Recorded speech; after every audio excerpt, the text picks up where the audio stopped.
दोस्तों, मैं आपके सामने विचार सागर से एक ऐसी कहानी लेकर आई हूँ जिस कहानी को सुनकर आप एकदम आपका मन कंपित हो जाएगा। आपको ये कहानी बहुत पसंद आएगी। आप इसे शुरू से अंत तक ज़रूर सुनिएगा। मेरी कहानी का शीर्षक है मैं काफ़ी हूँ। इसमें मैंने एक औरत की उन भावनाओं को दिखाया है जो एक शहीद की पत्नी हो चुकी है, शहीद की विधवा हो चुकी है और उसे अपने जीवन का लक्ष्य सिर्फ इतना ही रखना है कि वह काफ़ी है। अर्पिता की शादी को अभी 5 महीने ही हुए थे कि अचानक उसे खबर मिलती है कि उसके पति वीर गति को प्राप्त हो गए हैं। आकाश शहीद हो गए हैं। रोते रोते उसका बुरा हाल हो गया था। उसे समझ में नहीं आ रहा था कि वह अपने कैसे को ढांढ बंधाए। इधर परिवार में हर इंसान, हर सदस्य शोकाकुल था। परिवार में तो जैसे मातम ही छा गया था। वह बहुत ज़्यादा टूट चुकी थी। उसे समझ में ही नहीं आ रहा था वो कैसे अपने को समेटे। लेकिन जब अर्पिता को अपने पति आकाश की चंद बातें याद आईं जो उन्होंने उन 5 महीनों में कभी अर्पिता से कही थी कि अर्पिता, हम देशवासियों की बड़ी जिम्मेदारी होती है। देश के प्रति हम अपने देश के लिए अपनी जान तक लड़ा देते हैं। अपने परिवार को, अपने बीवी बच्चों को हम भी बहुत प्यार करते हैं।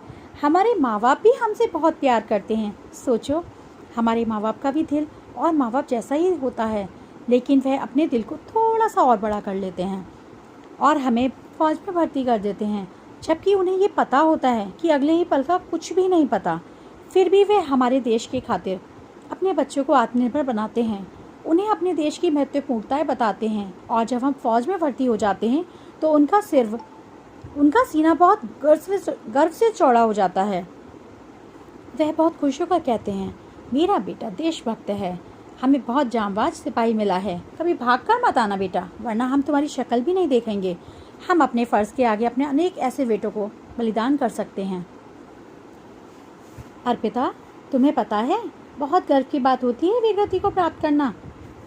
जब हम लोगों में से कोई शहीद होता है तो उसका परिवार रोया नहीं करता, बल्कि उसके परिवार को तो शहीद व्यक्ति पर गर्व होना चाहिए कि अपने देश के लिए शहीद हुआ है। वह अपने देश के खातिर भी आखिरी सांस तक लड़ा है और अंत में उसी ने विजय पाई है, शहादत जो हासिल की है। यह शहादत हर किसी को नहीं मिलती, बड़ी मुश्किलों से मिलती है ये एक शहीद को शहादत। मुझे पता है अर्पिता, बहुत दिल टूटता है, पर उस नाजुक दौर में संभलना पड़ता है, समझना पड़ता है और अपने लोगों को समझाना पड़ता है। उन्हें फिर से अपनी उन बातों को याद दिलाना पड़ता है जो उन्होंने कभी कही थी, जो उन्होंने कभी सोची थी कि उन्हें खुश होना चाहिए, रोना नहीं चाहिए जब कोई शहीद हो तो, क्योंकि जब हम टूट जाएंगे तो हमारा परिवार भी टूट जाएगा, यूँ बिखर जाएगा। और उस पर बस यही सोचना चाहिए, मैं काफ़ी हूँ। अब इनका भी सारा हक मुझे ही अदा करना है। मैं काफ़ी हूँ। थोड़ा सा समय मिला था हमें जीने का, साथ हम जी लिए, अब थोड़ा सा अब अकेले मुझे भी जीना पड़े तो मैं काफ़ी हूँ। दिल रोए चाहे समंदर की तरह, दिल रोए चाहे समंदर की तरह, पर मेरे अश्कों में ना आए आंसू एक भी। तेरे जनाजे पर, तेरी शहादत पर जो मेरी आंखों में आंसू एक भी आए, मैं काफ़ी हूँ। तेरे गम के सहारे मैं जी लूँगी अब, तेरे गम के सहारे मैं जी लूँगी अब, जिंदगी का हर कड़वा घूंट पी लूँगी अब, मैं काफ़ी हूँ। क्योंकि सारी जिम्मेदारी शहीद की पत्नी की तो निभानी पड़ती है, अपने परिवार को संभालना, अगर बच्चे बड़े हो गए हैं तो बच्चों को भी संभालना, बच्चों को माँ बाप के साथ बाप का भी प्यार देना, बाहरी भाग दौड़ करना, घर का काम भी देखना, बच्चों को कुछ लायक बनाना, बच्चों को यह बताना, बच्चों तुम्हारे पिता शहीद हुए हैं, मेरे बच्चों बहुत गर्व की बात है ये। कोई बात नहीं, तुम्हारे पिता नहीं है, तुम्हारे पिता ने तो माटी का हक अदा किया है। अर्पिता, समय का कुछ नहीं पता होता, अगले समय क्या हो हमें नहीं मालूम। मैं कभी नहीं चाहूँगी कि मेरी अर्पिता को कभी दुख का सामना करना पड़े। अर्पिता, तुम एक बहादुर लड़की हो, तुम अपने सारे कर्म अच्छे से निभाओगी ना। मैं तुम्हारे साथ हमेशा हूँ, मरने से पहले भी और मरने के बाद भी। बस मुझे महसूस करना, मेरे बाद मेरी अर्पिता ही काफ़ी है। क्यों कह रहे थे? वह आज समझ पा रही थी। वह इतनी ज़्यादा टूटी हुई थी, फिर भी खुद को संभाल पा रही थी। खुद को संभालना और साथ में अपने उस प्यारे परिवार को भी संभालना जो अब उसी का था। सबके लिए अर्पिता काफ़ी थी, क्योंकि अब अर्पिता के साथ आकाश भी थी। उसे आकाश की भी सारी जिम्मेदारियां निभानी थी। अब खुद को टूटा हुआ महसूस नहीं कर पा रही थी, क्योंकि उसे टूटने के लिए समय ही कहाँ मिलता था।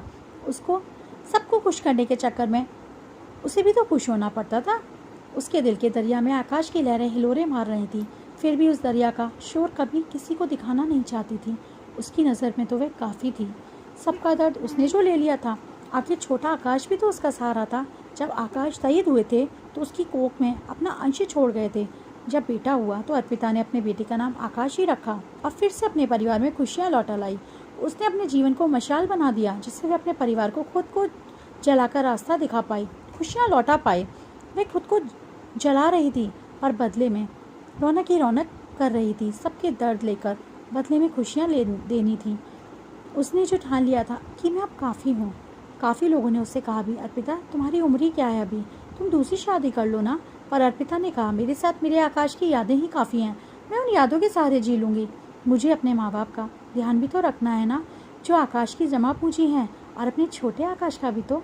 मैं पूर्ण हूँ, मैं काफ़ी हूँ, मुझे इससे ज़्यादा कुछ नहीं चाहिए। मेरे प्यारे मित्रों, आशा करती हूँ आपको एक औरत के दिल में जूझ रही उन भावनाओं को मैं दिखला पाऊँगी, जो हर परिस्थिति में भी अगर ठान ले कि वे काफ़ी है तो सच में वे काफ़ी ही होती है। ये तो एक औरत अच्छे से जानती है कि अगर कुछ ठान लिया तो वह उसे पूरा कर कर ही मानती है, चाहे फिर कुछ भी हो। कृपया करके अपनी मीठी राय दीजिए, मुझे अपनी टिप्पणियाँ दीजिए, आपके इंतज़ार में।